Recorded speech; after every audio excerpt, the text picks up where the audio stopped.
So we did a book club on Teresa Torres's continuous discovery habits last year, I think it was. Yeah, Mhm, last yeah. summer. And one of the things that she really advocates for is making sure that you have a constant process in place to continue to discover and validate what you're working on, what you could be where opportunities you could be working on right now, and the opportunities that you are working on right now. Are we heading in the right direction? And there are lots of forms that can take. And Scott, to get back to your question, Mark, if you're doing that, you're constantly working on new product development, either new products or enhancements to existing products or fixing things. So I believe that we should generally constantly be taking those things to our customers and to our users and to our market to say, hey, here's what we're doing. Is this hitting it for you?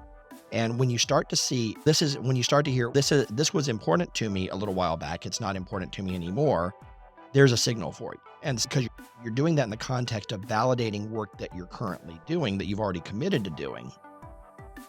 But then the other side of it is there should be, if you're doing a good job with in your product management role, you're constantly keeping your finger on the pulse of a few things, I believe.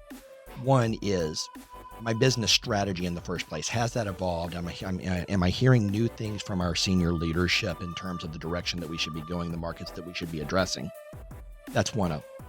You're also keeping track of the competitive landscape and understanding the cadence at which your competitors are doing things. Just when are their conferences? When do they tend to make big announcements? And what are the big announcements that they're making? Scott, you mentioned a moment ago, a surprise launch. If you see something that the competition is doing, I don't advocate chasing the competition all the time, but I do advocate keeping your eye on them and understanding why they're doing the things that they're doing.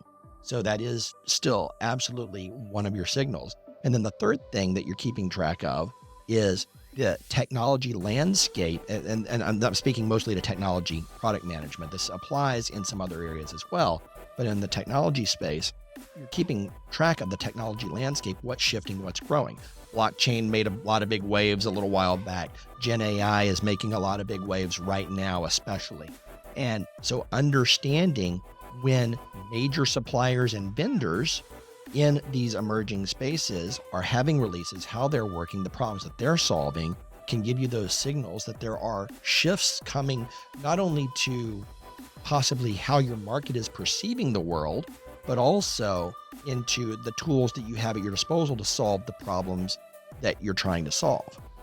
My friend Devin is behind the camera today. He's on the other side of the switchboard, and he's a big advocate of jobs to be done and jobs theory, and does a lot of work in that space.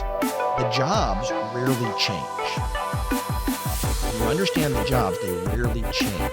Who's doing the jobs and how they're doing the jobs can change.